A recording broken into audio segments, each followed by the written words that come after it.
Nataka nizungumze na wewe kwa habari ya maandalizi ya kumpokea Roho Mtakatifu. Hebu sema maandalizi. Maandalizi. Sijakusikia. Sema maandalizi ya kumpokea. Wewe usiseme una shida gani? Sema maandalizi ya kumpokea Roho Mtakatifu. Sema kwa sauti yako yote, maandalizi ya kumpokea Roho Mtakatifu. Leo hii nataka niseme na wewe namna gani unaweza ukaandaa moyo wako ili uweze kumpokea Roho Mtakatifu. Sema amen. Sema amen. Kabla ya kusema maandalizi, nitumie dakika kama 3 niseme na wewe. Nitumie kama dakika 3 ni kuseme na wewe faida ambazo Roho Mtakatifu anakuja nazo. Sitazielezea. Kama uko shapu kwenye kuandika utaandika, kama hauko shapu itakuwa imekupita. Amen. Namba moja nitasema chapcha. Namba 1, Roho Mtakatifu ndiye mbadilisha hatima. Sema Roho Mtakatifu. Roho Mtakatifu ndiye mbadilisha hatima. ndiye mbadilisha hatima. Nataka wote muongee kwa jina la Yesu. Nataka tubiri pamoja. Sema Roho Mtakatifu. Roho Mtakatifu. Usipoongea utasinzia. Sema Roho Mtakatifu. Roho Mtakatifu ndiye mbadilisha hatima. ndiye mbadilisha hatima. Haleluya. Hivyo shida mnaojua wameenda wapi? Sema Roho Mtakatifu. Roho Mtakatifu ndiye mbadilisha hatima. ndiye mbadilisha hatima. Nafikiri nimekuwa nikisema na nyinyi mara nyingi sana ya kwamba unapotaka uanze maisha, cha kwanza cha kuanza nacho ni Roho Mtakatifu. Unapotaka ubadilishe maisha yako, cha kwanza cha kuanza nacho ni Roho nani? Mtakatifu.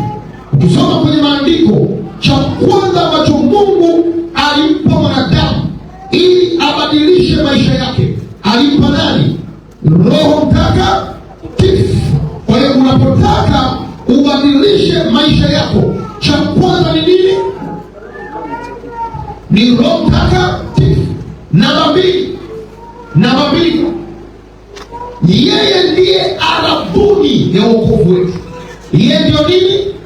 Arabuni ya wokovu wetu. Sema arabuni ya wokovu wetu. Arabuni ya wokovu wetu. Arabuni maana yake ni guarantee, wazungu wanasema. Kiswahili ni arabuni au warranty. Sema warranty. Sijakusikia. Sema warranty au guarantee. Arabuni maana yake ni hivi: nimekuahidi kitu, nakwambia kitu hiko nitakupa, uthibitisho ya kwamba nitakupa, ninakupatia kitu hiki kama uthibitisho ya kwamba nitakupa hiyo kitu. Umenielewa? Ndio maana mtu akikupa warranty anakupa karatasi ya nini? Ya warranty. Siku unapoenda kuchukua kwamba kitu chako kimeharibika kabla ya wakati, unapompelekea kile kitu unampelekea ile kadi ya warranty. Mungu ametuahidi uzima wa milele, ametuahidi mbingu. Kwa alipotuahidi mbinguni, ametupatia Roho Mtakatifu kama ishara, uthibitisho ya kwamba mbingu niliyowaahidi ni kweli. Ndio maana Biblia inasema hivi ya kwamba wanaongozwa na Roho wa Mungu au ndio wana wa Mungu. Kwa hiyo ishara ya kwamba wewe ni mwana wa Mungu ni lazima uwe na Roho Mtakatifu ndani. Mnanielewa kwa jina la Yesu? Na ndio maana Yesu aliwaambia wanafunzi wake, kaeni humu mpaka mvikwe Roho Mtakatifu. Kwa hiyo Roho Mtakatifu ndio uthibitisho wako ya kwamba Yesu akija unaenda katika jina la Yesu Kristo. Sema amina kwa mbele. Namba 3, yeye ndiye anatumika kutufanya upya. Roho ndiye anatumika kufanya nini? Kufanya upya. Hiyo arabuni utasoma Wakorintho wa 2 sura ya 1 mstari 21 mpaka 22. Wakorintho wa 1 sura ya 1 21 mpaka 22. Namba 3, yeye ndiye anatumika kutufanya upya. Anatumika kutufanya upya. Tito 3:5. Kitabu cha waraka kwa Tito sura ya 3 na mstari wa 5. Haleluya. Amen. Sijasikia mina yako. Haleluya. Amen. Tito ipo nyuma wa Ibrania 3:5 anasema hivi: si kwa sababu ya matendo ya haki tuliyatenda sisi, bali kwa rehema yake, kwa kuoshwa, kwa kuzaliwa kwa pili na kufanywa upya na Roho Mtakatifu. Kwa anayependa tuzaliwe upya, tufanywe upya ni Roho Mtakatifu. Kama unaelewa sema amen. Kwa hiyo Roho akiingia ndani mwako, kinachotokea ni kuzaliwa upya, ni kufanyika upya. Ndio maana nikasema unapotaka uanze maisha yako, unapotaka upya wa maisha yako, cha kwanza kwa kuanzia ni Roho Mtakatifu. Bwana Yesu asifiwe sana. Namba 4, Roho ndiye anatuwezesha kuisikia sauti ya Mungu. Roho ndiye anatuwezesha kuisikia sauti ya nani? Ya Mungu. Sema, Roho ndiye anatuwezesha kuisikia sauti ya Mungu. Roho ndiye anatuwezesha kuisikia sauti ya Mungu. Amen. Barikiwe sana mzee wa kanisa. Roho ndiye anatuwezesha kuisikia sauti ya Mungu. Huwezi ukaisikia sauti ya Mungu pasipo Roho Mtakatifu ndani yako. Kitabu cha Ezekieli sura ya 2 na mstari wa 2. Ezekieli 2:2. Ezekieli 2:2. Biblia inasema hivi, naye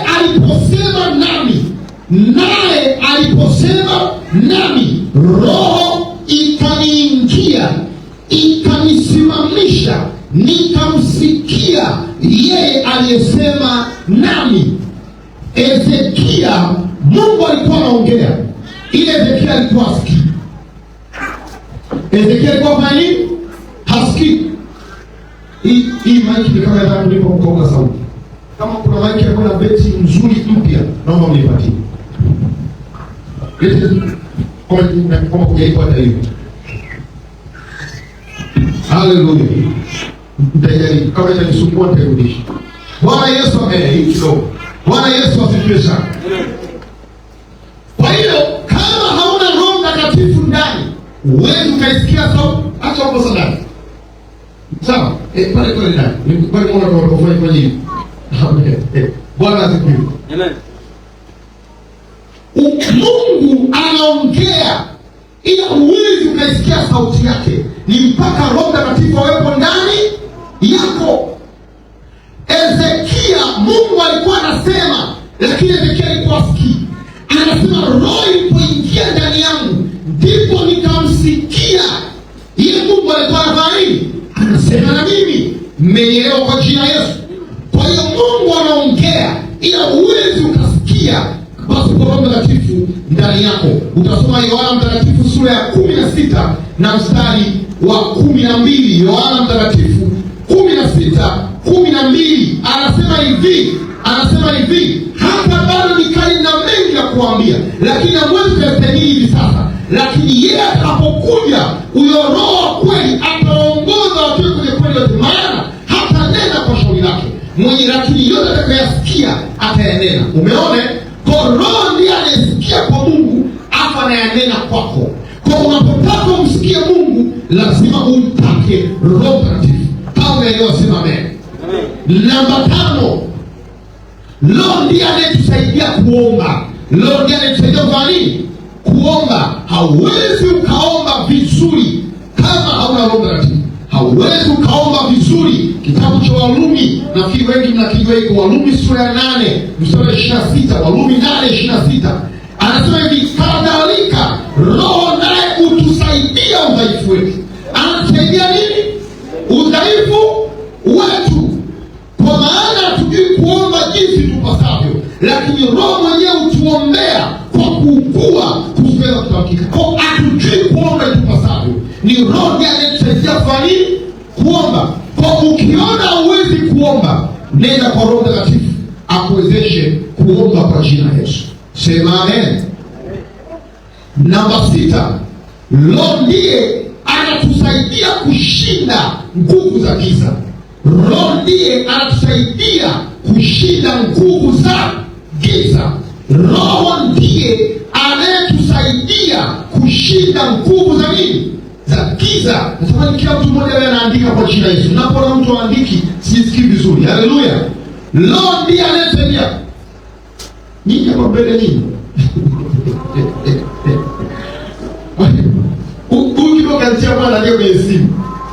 Lakini nyinyi wengine hamjajitia moyo, sio wewe. Tena huyu jamani, Mungu ambariki. Mpigie makofi. Bwana ambariki sana mtoto. Kabisa. Ndio kutoka moyoni. Kabisa kutoka moyoni. Ni mpigaji ambaye amenifariji. Wakati tunaomba, ndio shule magoti anaomba. Katika dunia hii, wenye majukumu mmoja unaobahatisha. Haleluya. Bwana Yesu asifiwe. Ni mfano wa kuigwa. Ni mfano wa nini? Na hata mimi naubiri, anataka nini? Anachukua notes. Ni mfano wa kuigwa. Mungu akupeleke mbali zaidi ya vile unatarajia kwa jina la Yesu. Haleluya. Kwa hiyo Roho ndiye ambaye anatusaidia kushinda nguvu za nini? Za giza. Mathayo mtakatifu 12:28. Mathayo 12:28. Mathayo 12:28.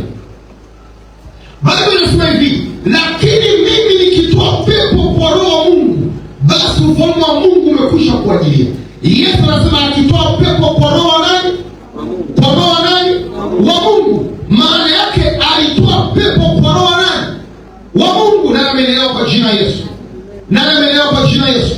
Kwa hiyo na ndio maana wanaambia hivi, mahali popote ambapo pana roho, pepo hawezi akakaa. Pepo hawezi akakaa. Kwa sababu hata Yesu alisema, yako mahali popote ambapo roho yupo, pepo akae. Yesu alitoa pepo kwa Roho wa nani? Wa Mungu. Kwa unapokuwa na Roho Mtakatifu, unakuwa na uwezo wa kutoa pepo. Mnakumbuka wana wa Skewa, ngoja nikupatie historia ya wana wa Skewa. Paulo alienda kuhubiri Efeso. Injili ikawa kubwa sana, watu wengi wanafunguliwa, mpaka wachawi wakaleta uchawi wao. Watoto wawili wa kuhani ambaye anaitwa Skewa, wale watoto wakasema hivi, tumemwona Paulo akitoa pepo, basi tukatoe. Wakamwita mtu mwenye pepo. Kosa walifanya, wakajifungia ndani. Watu walijifungia ndani. Pastor mwenye kujifungia ndani na pepo. Haleluya, amen.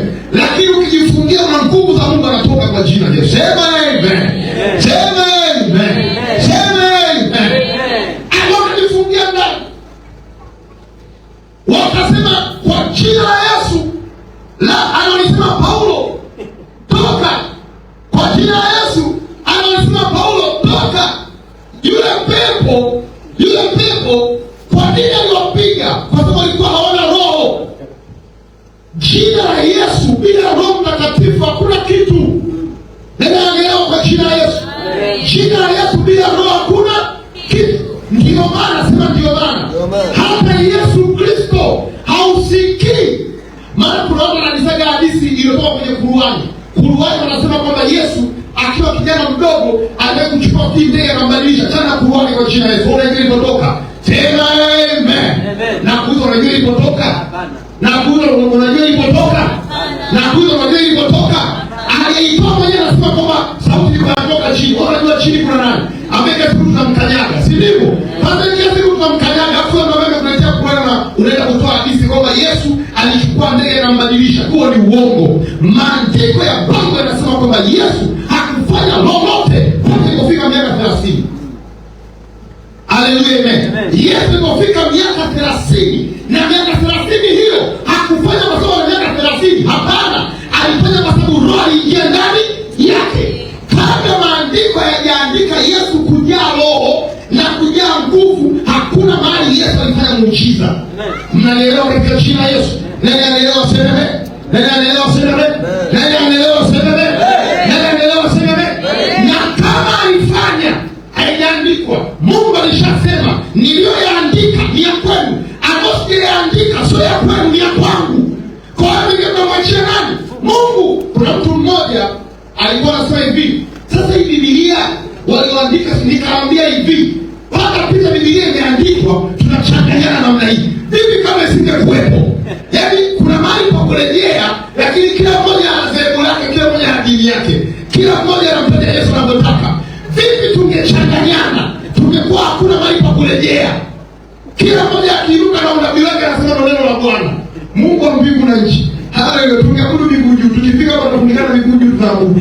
Haleluya. Amen. Haleluya. Kwa hiyo wana wa Skewa walishindwa kutoa pepo kwa sababu walikuwa hawana roho wa Mungu. Yesu yeye mwenyewe ili aianze kazi alihitaji Roho ashuke. Luka 4:1 inasema Yesu alijaa Roho Mtakatifu. Roho akamwongoza nyikani. Alipotoka nyikani akarudi kwa nguvu za Roho Mtakatifu. Ndipo Yesu akaenda akatoa pepo. Na muujiza wa kwanza wa Yesu ulikuwa ni pepo kupiga kelele. Kama umesoma maandiko vizuri. Simesoma maandiko. Haleluya. Achana ile harusi ya Kana. Tunazungumzia ile kwa kujitambulisha hekaluni. Luka anaandika Yesu aliposhuka kutoka nyikani. Maandiko yanasema kwamba alipoanza kuongea, pepo akapiga nini? Kelele. Haleluya. Maana yake Roho akiingia, kazi ya kwanza ni kutoa pepo kwa jina la Yesu Kristo. Sema amina kama unaelewa the name of Jesus. Haleluya. Haleluya. Mganga anaweza kufanya malaria. Mganga anaweza kufanya, lakini mpelekee pepo hawezi, atakuongezea na mengine. Pepo anatolewa kwa Roho pekee yake kwa jina la Yesu. Pigia Yesu makofi the name of Jesus. Kwa hiyo ili uweze kuzishinda nguvu za giza, lazima uwe na Roho Mtakatifu. Kama hauna Roho, zitakuonea. Na ndio maana kanisa la kwanza, mtu alipookoka, cha kwanza walifanya nini? Walimbatiza. Cha pili walifanya nini? Wakamwombea apokee Roho Mtakatifu. Kwa sababu alijua mtu huyu pasipo Roho hatafurahia Ukristo. Lakini kwa nini leo hii tuna washirika makanisani ambao wanasumbuliwa na nguvu za giza? Ni kwa sababu mafundisho ya Roho ni machache. Na kwa sababu mtu akiokoka, tunamwacha akue kama mtu wa nyoka. Tunajua simajua anapokuwa. Mleo tunajua anapokuwa. Nyoka akizaa, mtoto anamwachilia akue mwenyewe. Mnaelewa? Ndivyo ilivyo, atumuombee apokee Roho. Ndio maana tunawashirika leo hii ambao bado wanateswa na nguvu za giza. Wewe usiwe mmoja wapo kwa jina la Yesu. Sema sitakuwa mmoja wapo kwa jina la Yesu. Namba 7, Roho anatusaidia kuyajua tuliokirimiwa na Mungu. Roho anatusaidia kuyajua tuliokirimiwa na Mungu, tulioandaliwa na Mungu. Yale ambayo Mungu amekuandalia ili uyajue, ni Roho ndiye anayekujulisha. Mnanielewa kwa jina Yesu Kristo yake? Wakorintho wa kwanza sura ya 2, nitasoma mstari wa 9 mpaka 12. Wakorintho wa kwanza sura ya 2 nitasoma 9 hadi 12. Sikiza kwa makini. Anasema hivi: lakini kama ilivyoandikwa, mambo ambayo jicho halikuyaona wala sikio halikuyasikia wala yakuingia katika moyo wa mwanadamu, mambo ambayo Mungu aliwaandalia wampendao. Kuna mambo Mungu amekuandalia ambayo hayajaingia kwenye masikio yako, haujayaona kwa macho yako, wala moyoni hujawahi kuyawaza, ila Mungu amekuandalia kwa jina la Yesu. Unanielewa? Useme amen. Kuna mambo unayawaza, ila Mungu amekuandalia zaidi ya hayo unayawaza. Anasema hivi: lakini Mungu ametufunulia sisi kwa Roho.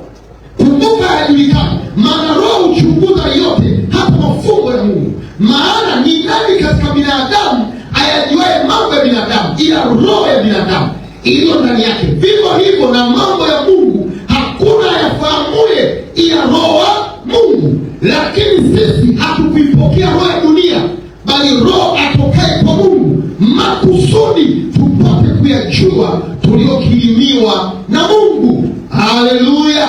Unaona tukisema hapa ya kwamba mambo Mungu anatuangalia hatuyajui kwa masikio yetu, hatuyajui kwa macho, lakini anayejua ni nani? Ni Roho wa Mungu. Anatoa mfano, anasema hivi: kama ilivyokuwa binadamu, hakuna mtu anayejua mambo ya binadamu isipokuwa roho yake yeye mwenyewe. Sema si kweli? Na wewe si kweli? Si kweli? Wewe unasema unafahamu watu, si kweli? Haleluya. Nasema haleluya. Anasema ndivyo ilivyo sasa na Mungu. Hakuna anayefahamu mambo ya Mungu isipokuwa Roho wa Mungu. Kwa unapotaka uyajue mambo ambayo Mungu amekuandalia, Roho ndiye anayekujulisha. Kwa hiyo kama hauna Roho, mambo yanaenda kupita, ukapo usiyapate. Haleluya. Ila ukiwa na Roho ndiye anakufunulia, atakwambia mwanangu, fanya hiki mwaka huu, ukifanya umefanikiwa. Umekaa hivyo na waza, mwanangu, mwaka huu fanya 1 2 3, ukifanya umefanikiwa. Unaelewa kwa jina Yesu? Wanaofanikiwa ni Roho anawaletea mawazo, wanaishi wanawaza wao, kumbe ni Roho anawasemesha, fanya hiki mwanangu,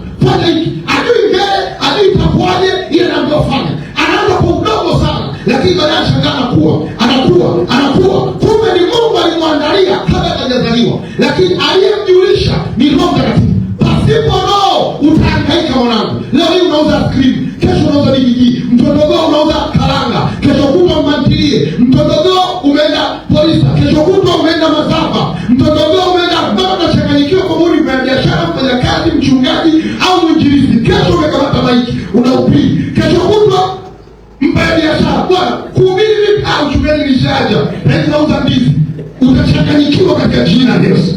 Mwambie mwenyewe utachanganyikiwa. Utachangana sisi. Haleluya. Utachanganyikiwa na sisi tumaini. Utachanganyikiwa na sisi kwenye grupu gani? Ndio vijana, usema vijana. Anaambia pasta, nimempenda binti fulani na nio. Kesho anasema nimekosa amani. Kesho nimempenda binti fulani na nio. Kesho nimekosa amani. Kesho ukimhesabia mabinti 10 amefika. Unaambia mwanangu sasa wewe utajikuomba wewe ni mwalimu. Haleluya, amen. Lakini kama sio mwalimu ila ana Roho, anabahatisha. Hivi mweusi mweupe, mrefu mfupi, mwembamba ni achanganyikiwa naye, atembea sisi wachungaji. Tunashindwa kuelewa. Miaka inazidi kwenda. Sema miaka inazidi kwenda. Unahitaji Roho ili akwambie ukipiga target moja, hiyo imeenda kwa jina la Yesu Kristo. Sema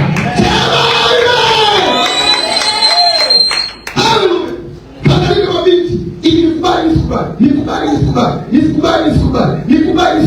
Hebu ngoja nikaombe. Wewe ni kuomba muombe mwana Mungu. Hauna Roho, tamani Roho katika jina la Yesu. Haleluya. Mwanaume kipika naongea tu, Roho kashakwambia huyu muongo. Haleluya. Roho kashakwambia mapema mtumishi wa Mungu mmoja alikuwa anasema aiseme dada, niataja. Tulikuwa tunalisana chuoni. Dada mmoja. Tukamwambia niataje kwa nini? Aiseme nimemfuata ili kumtongoza sivyo kumwambia dada mmoja. Anasema ananiangalia machoni toka kwa watu wanaongea bali kushe. Apepeti jicho. Macho na mbele. Yeye anakaa anaangalia hivi. Anatoka kana atapita yeye yopotea. Dada kamkazia na mimi. Alipomaliza, dada akamwambia, "Umemaliza mtumishi wa Mungu?" Nimemaliza. Bwana akaniambia sio wewe.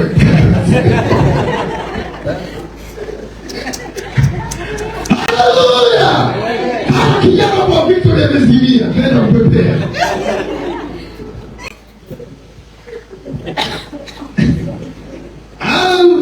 Namba 8, kwa ukiwa na Roho atakujulisha yale ambayo Mungu amekuandalia kwa jina la Yesu. Ni muhimu sana. Sema ni muhimu sana. Roho kujulisha uliofanya nini? Ulioandaliwa. Lazima utahangaika sana kwa mjini.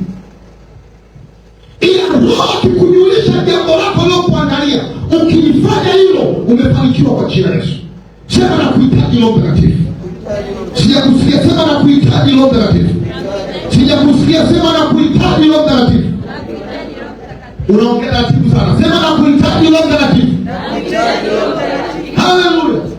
Namba 8, Roho ndiye anatuongoza. Roho ndiye anafanya nini? Anatuongoza. Warumi 8:14 inasema hivi. Warumi 8:14 inasema hivi, kwa maana wote wanaoongozwa na Roho wa Mungu au ndio wana wa Mungu. Roho anafanya nini? Anatuongoza. Haleluya. Namba 9, Roho ndiye analeta uamsho wa watu kuokoka. Roho ndiye analeta uamsho wa watu kuokoka. Roho ndiye analeta uamsho wa watu kuokoka. Kama unataka ndugu zako waokoke, lazima Roho Mtakatifu.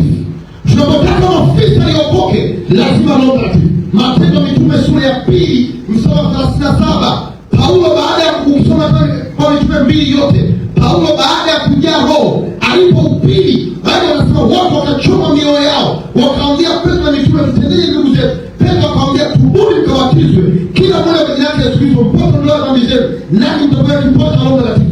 Hapa akaendelea ukisoma mstari wa 41 anasema hivi, nao waliolipokea neno wakabatizwa na siku ile wakaongezeka watu wapatao 3,000. Roho aliposhuka kwenye kanisa la kwanza, ndipo watu wengi wakaokolewa. Namba 10, Roho ndiye anatufundisha na anatukumbusha. Roho ndiye anafanya nini? Anatufundisha. Roho ndiye anafanya nini? Anatufundisha na anatukumbusha. Kwa hiyo Roho sio tu anakufundisha, ila pia anakukumbusha. Unajua mimi pastor hapa naweza nikakufundisha, lakini ukisahau sina msaada na wewe, si kweli? Upo nyumbani mimi sipo, si kweli? Lakini uzuri wa Roho ukiwa naye, pastor anapohubiri hapa, Roho ndani mwako anakufundisha, na ukisahau anakukumbusha. Ukihitaji hilo neno anakukumbusha.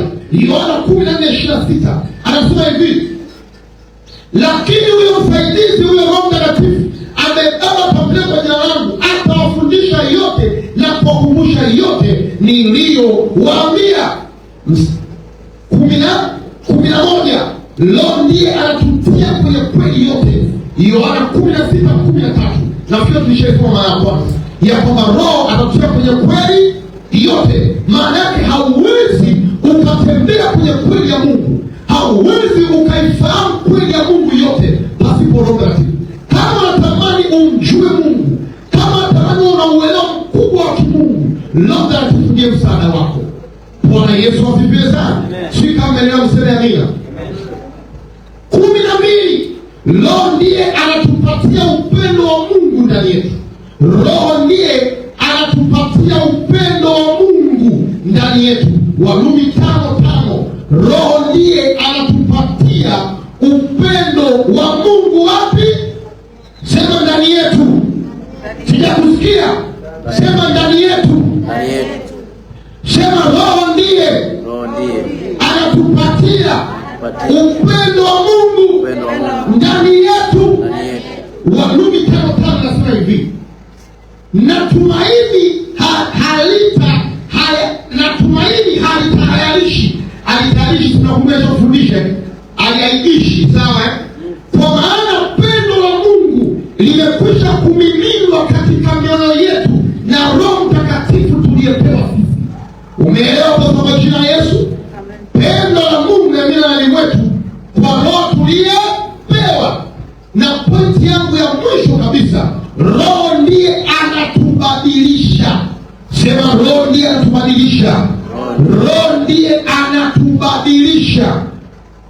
Samueli wa kwanza 10:6. Roho ndiye anatubadilisha. Roho ndiye anatubadilisha.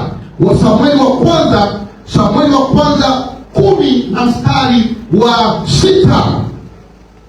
Biblia inasema hivi, na Roho ya Bwana itakujilia kwa nguvu, nawe utatabiri pamoja nawe utageuzwa kuwa mtu mwingine. Roho ndiye ambaye anatubadilisha ndani ya roho yako na anakubadilisha nje ya maisha yako. Sika umeelewa kwa jina Yesu? Na nameelewa, sema amen. Roho anakubadilisha wapi? Ndani yako. Wakorintho wa 2:5-17 anasema mtu akiwa ndani ya Kristo amekuwa kiumbe kipya. Ile kiumbe kipya tulisoma kule mwanzo kabisa, unakumbuka ya kwamba anayetufanya upya ni nani?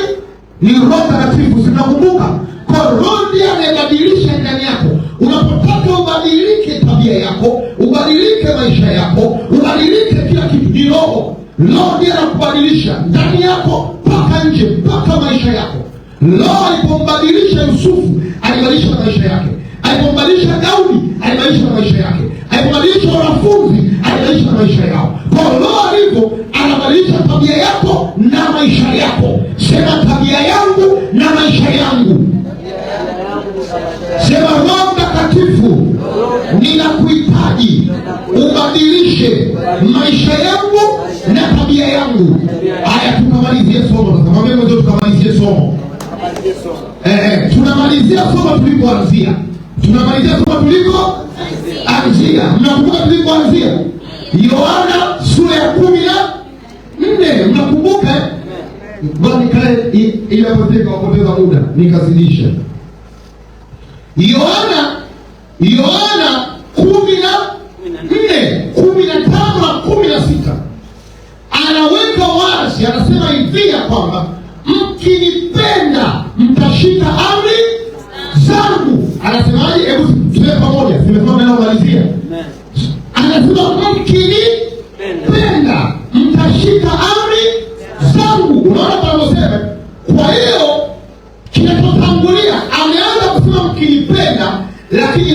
upendo ni kushika amri. Kwa nini Yesu alikuja? Yesu alikuja kwa sababu watu walishindwa kutembea kwenye amri 10 za nani? Za Mungu, si kweli?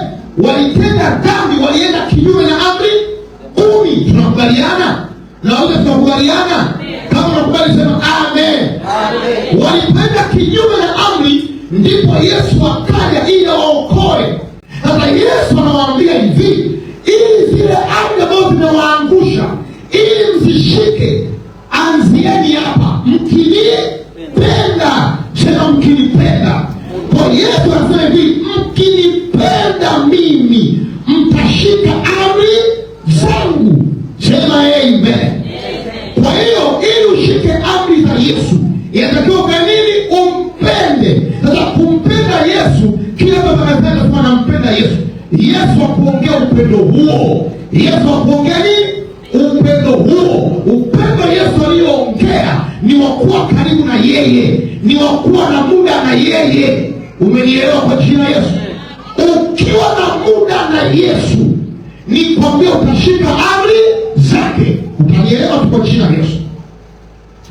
Mtu ambaye hana upendo wa Yesu mpaka kummisi, sema kummisi, yaani kukumbuka kwamba leo sijaomba, ngoja niende nikaombe. Kama hauna upendo huo, ni ngumu na ushike amri za Yesu. Kama hauna upendo wa kukumbuka kwamba wiki hii sijafunga, ngoja nifunge, ni ngumu kushika amri za Yesu. Utavivunja kila siku. Umenielewa kwa jina Yesu?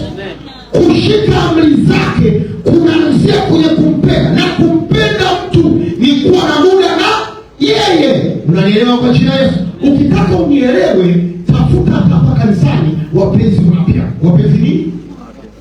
Achana na wale ambao miaka 10, 15. Unanielewa?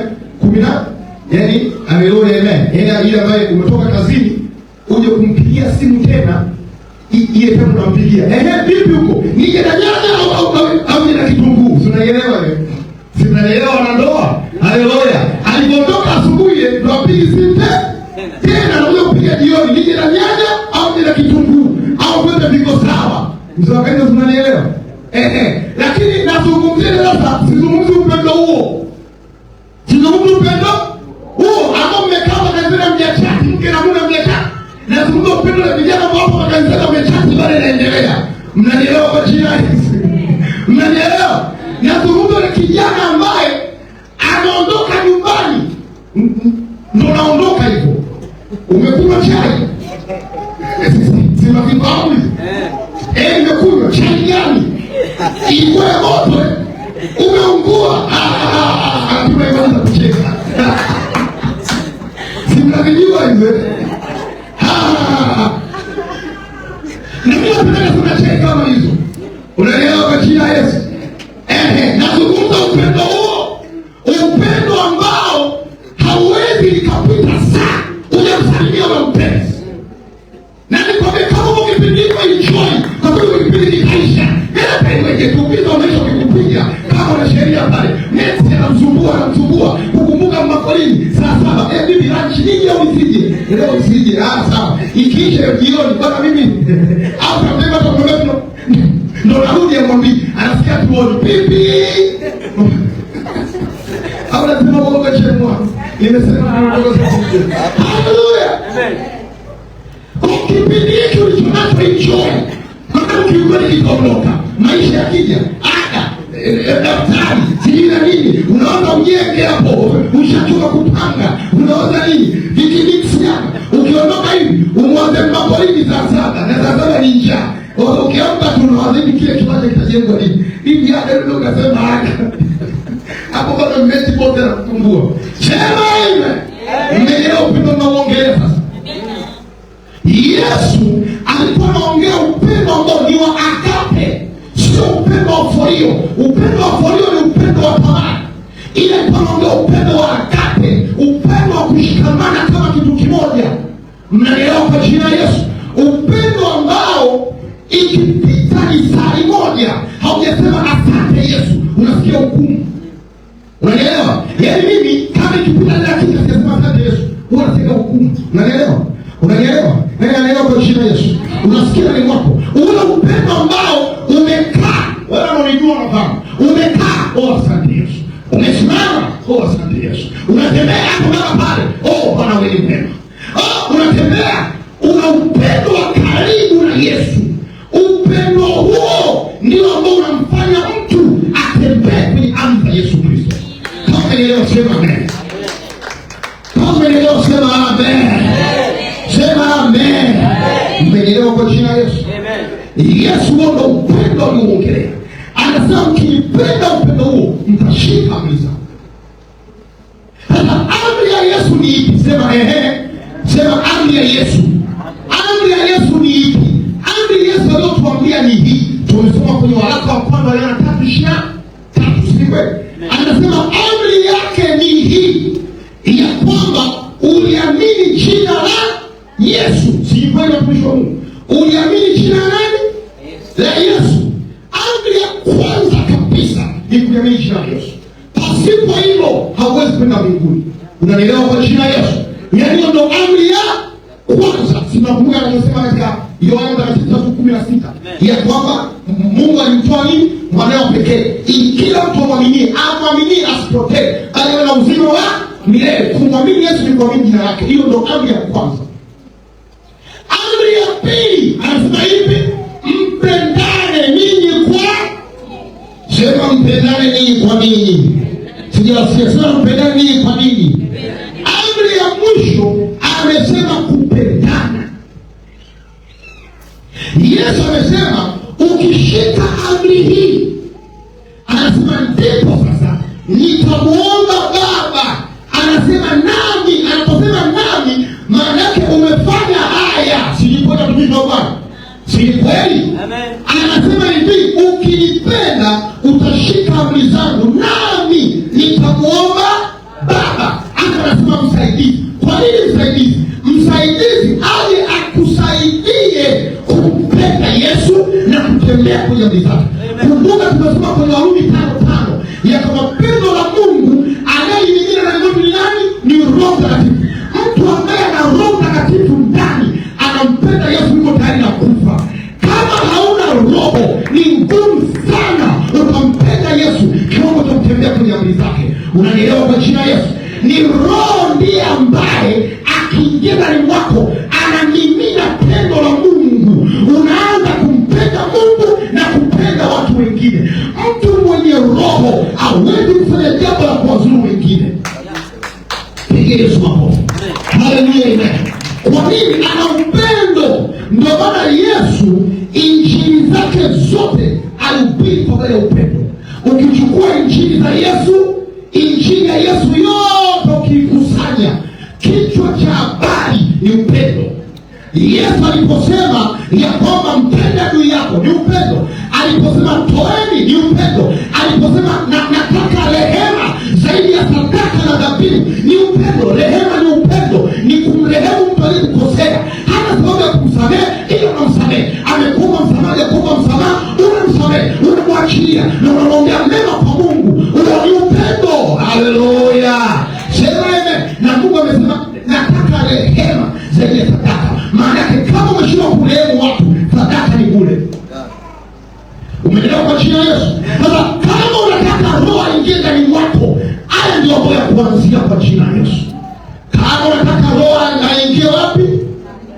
Kama unataka Roho aingie wapi? Roho hawezi kuingia mahali ambapo hapana upendo. Mahali ambapo hapana msamaha, Roho hawezi kuingia. Mahali ambapo panahifadhi mambo unayokosea, Roho hawezi kukaa hapo. Hajaniomba msamaha. Kwani Yesu alipokuja msalabani ulikuwa msamaha? Ulikuwa umezaliwa. Haleluya. Nasema haleluya.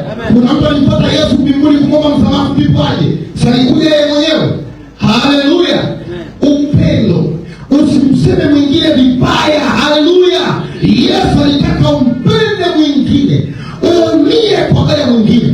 Yesu aliposema nendeni mkahubiri injili. Kuhubiri injili ni nini? Ni upendo. Maana hutaki wengine waende jehanamu. Amen. Jamani, Bwana Yesu asifiwe sana. Mwandishi mmoja na dakika moja. Mwandishi mmoja ameandika kitabu kinasema hivi, one thing you can't do in heaven. Kitu kimoja ambacho unaweza kufanya ukifika mbinguni. Kitu nini?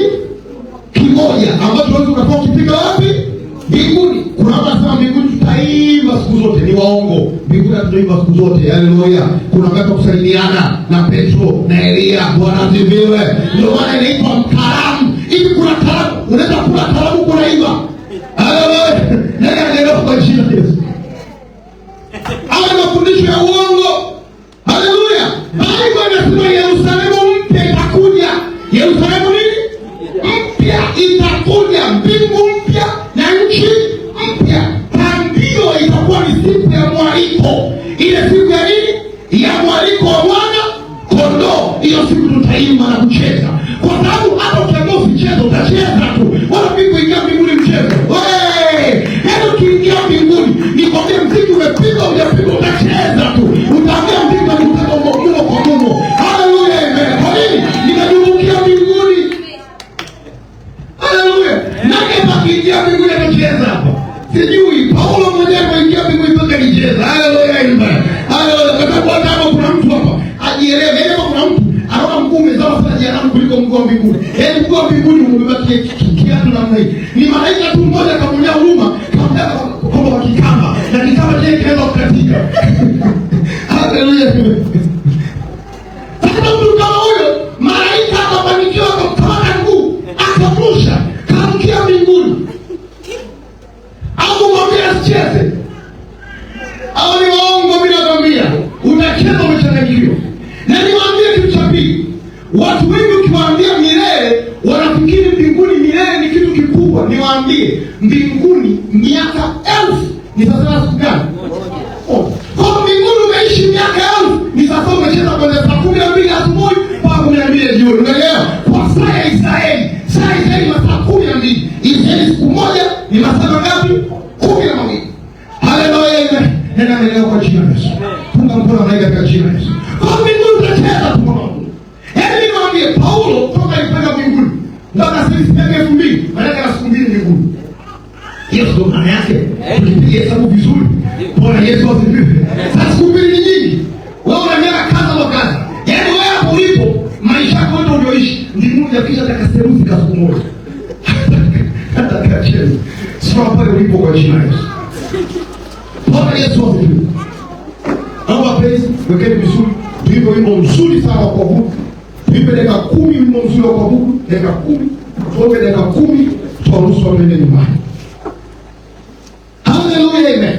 Nenda leo punga mkono mmoja katika jina la Yesu. Ongezeni feni hizo ndude ili ndio wachangamke. Kama wameanza kusikia. Bwana Yesu asifiwe. Haleluya. Amina. Nasema hivi. Sema hivi. Kama unamtaka Roho, hizi faida nilizoziongea hapa za Roho Mtakatifu, sio pamoja. Kama unataka Roho aje ndani mwako, amri ni moja. Jina la Yesu na Mungu aliamini, tatizo ni kwenye kupendana. Hapo ndipo watu wamebanwa. Na Biblia inaita wazi kwamba sheria zote zimejumlishwa kwenye upendo. Kila injili Yesu alihubiri, iwe kufufua watu alifanya kwa upendo, iwe kuponya watu wagonjwa ilikuwa kwa upendo. Kwa jambo la msingi ambalo lishike kwenye maisha yako ni upendo. Sema upendo. Sijakusikia, sema upendo. Ngoja ongea na maiki nasikia. Sema upendo. Kama unataka Roho Mtakatifu, hakikisha unapoondoka mahali hapa, hakikisha ya kwamba unaanza kuishi maisha ya upendo